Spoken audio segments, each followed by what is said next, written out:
Bismillahirrahmanirrahim. Assalamualaikum warahmatullahi wabarakatuh. Selamat datang di mata kuliah Manajemen Pembelajaran Efektif sesi hari Rabu jam 7 hingga jam 8.50 WIB. Kami dari kelompok 7 akan menampilkan hasil presentasi kami, di mana saya Fitri Arianisi sebagai moderator dan teman saya Rafifah Ferus Ferida sebagai pemateri. Nah, pada kesempatan kali ini kami akan membahas tentang manajemen kelas, di mana pembahasan pertama itu akan dibahas oleh Rafifah Ferus Ferida. Kepada Saudari Rafifah Ferus Ferida, dipersilakan.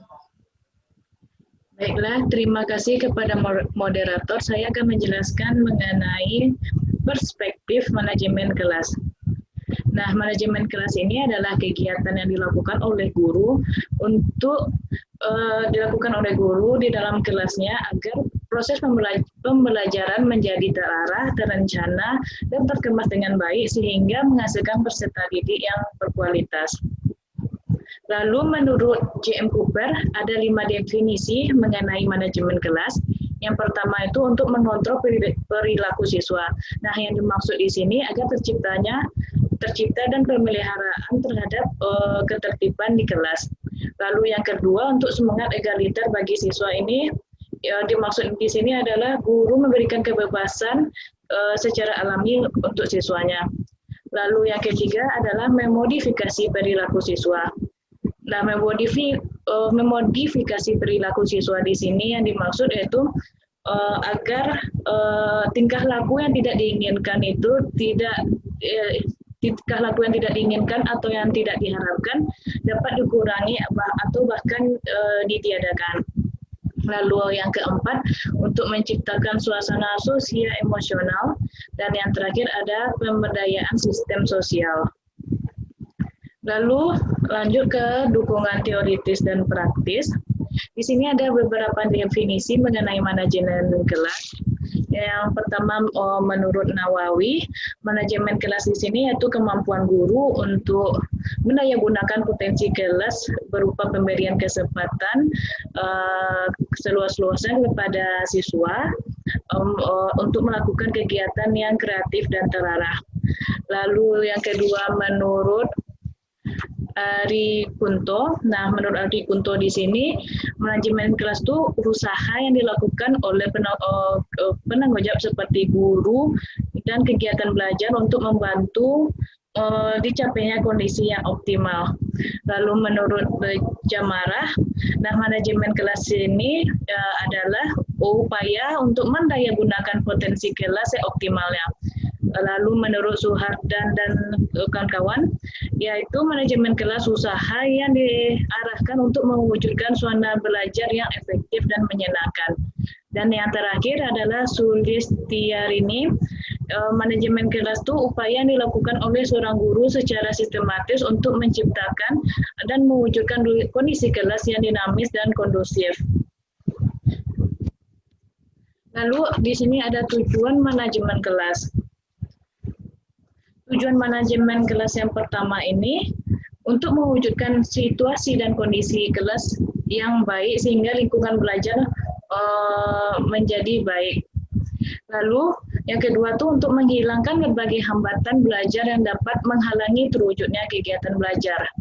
Lalu yang ketiga, menyediakan dan mengatur fasilitas serta perabot belajar untuk mendukung dan memungkinkan siswa belajar sesuai dengan lingkungan sosialnya, emosional, dan intelektual siswa di kelas.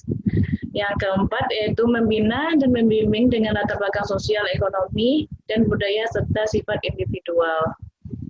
Lalu ada di sini prinsip manajemen kelas. Prinsip manajemen kelas yang pertama itu kesiapan.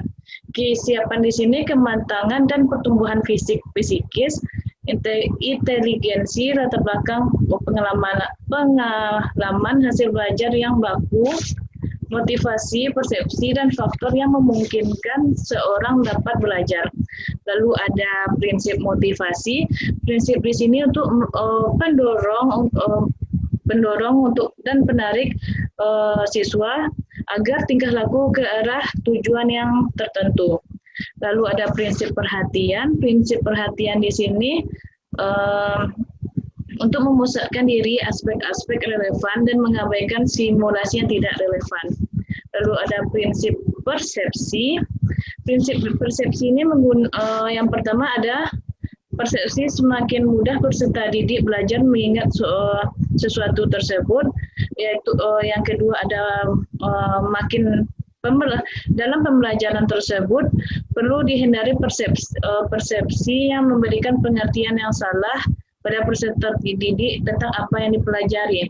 Lalu persepsi yang tentang prinsip persepsi yang terakhir tersebut perlu diupayakannya berbagai sumber belajar yang dapat mendekati benda sesungguhnya seperti menggunakan media pembelajaran di dalam kelas.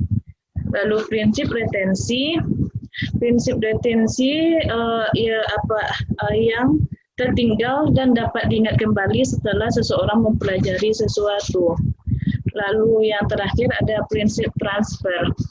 Prinsip transfer di sini di mana sesuatu yang pernah dipelajari dapat mempengaruhi proses dalam mempelajari suatu yang baru. Lalu ada dukungan praktis. Dukungan praktis yang pertama itu mengenal berbagai macam masalah manajemen kelas, baik perorangan maupun kelompok. Nah, yang kedua ada memahami pendekatan yang cocok dan tidak cocok digunakan untuk masalah tertentu.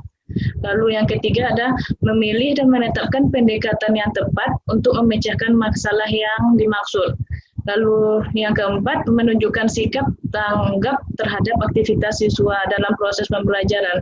Lalu yang kelima ada memberikan perhatian secara visual dan verbal kepada peserta didik. Yang keenam, untuk memusatkan perhatian kepada kelompok. Yang ketujuh, untuk memberikan petunjuk yang jelas dalam proses kegiatan belajar mengajar. Dan yang terakhir, untuk menegur dengan bijaksana jika ada peserta didik yang melakukan kesalahan. Jadi seorang guru harus menegur peserta didik dengan bijaksana dalam hal ini. Baiklah, segitu yang dapat saya sampaikan. Saya kembalikan ke moderator.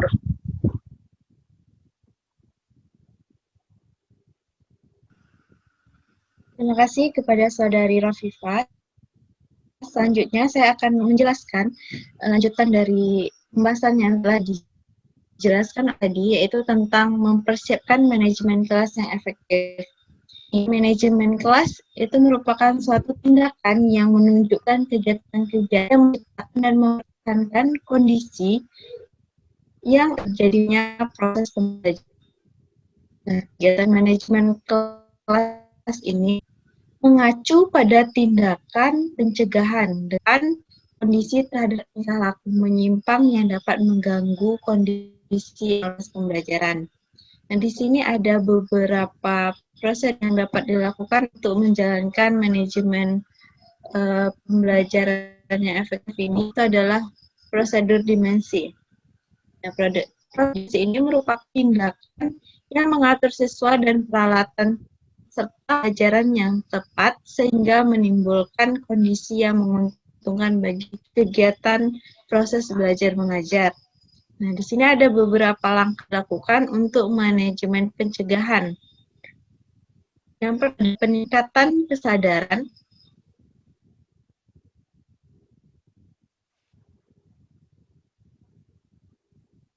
Langkah-langkah manajemen pencegahan yang pertama itu ada peningkat kesadaran diri guru sebagai guru. Yang kedua, sikap enggak yang ini Dopi, sebelumnya. Ada sebelumnya dong? Ya. Nah, ini ya. Ya tadi Yopi.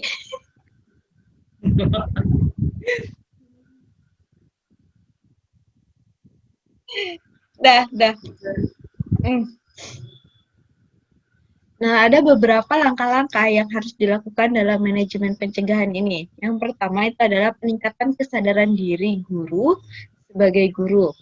Kemudian ada peningkatan kesadaran diri siswa, sikap tulus dari guru, mengenal dan menemukan alternatif pengolahan dan menciptakan kontrak sosial. Kemudian prosedur pencegahan. Di sini ada beberapa langkah yang dapat dilakukan di dimensi penyembuhan, yaitu meliputi pertama itu ada mengidentifikasi masalah, kemudian kembali menganalisa masalah, lalu menilai alternatif pemecahan masalah, dilanjutkan dengan melaksanakan alternatif yang telah ditetapkan, kemudian baru kita mendapatkan balikan. Nah, kemudian kita akan membahas tentang program-program manajemen kelas. Nah, di sini untuk melakukan program-program manajemen kelas, kita melakukan siklus kelas F, di mana di sini selain program pengembangan sekolah, harus diingatkan soal pentingnya manajemen pengolahan kelas yang efektif. Menciptakan mood kelas yang baik, guru perlu memilih aktif dalam mengajar. Nah, salah satu tahapan proses belajar mengajar yang perlu dilakukan oleh guru yaitu adalah memilih model pembelajaran. Di sini ada beberapa model pembelajaran yang dapat digunakan oleh guru di dalam kelas. Yang pertama itu ada enroll, yaitu sebagai usaha menumbuhkan minat belajar dan menangkap perhatian siswa. Untuk menumbuhkan minat belajar dan menangkap perhatian siswa di kehidupan. Nah, nanti di awal kelas, guru dapat bertanya hal-hal yang menimbulkan penasaran dan menegaskan manfaatnya dalam kehidupan sehari-hari. Kemudian yang kedua ada experience. Experience ini adalah proses belajar yang menciptakan dan mendatangkan pengalaman yang dapat dialami langsung oleh siswa. Kemudian yang ketiga ada label learning. Label learning ini, guru bisa memberikan label learning terhadap setiap materi setelah pembelajaran dan menentukan hal-hal yang sifatnya faktual atau nyata. Nah, di dalam label learning ini sebaiknya guru harus memperhatikan 4 aspek seperti fact, feeling atau perasaan yang dirasakan, kemudian future, artinya itu bisa diterapkan dalam kehidupan yang akan datang. Nah, kemudian yang keempat itu adalah demonstrate. Demonstrate ini adalah menyediakan kesempatan kepada siswa untuk menunjukkan mereka menunjukkan rasa tahu siswa yaitu tentang teori-teori yang telah dipelajari. Kemudian ada review. Review ini adalah mereview setiap mata pelajaran atau materi-materi yang telah mereka pelajari.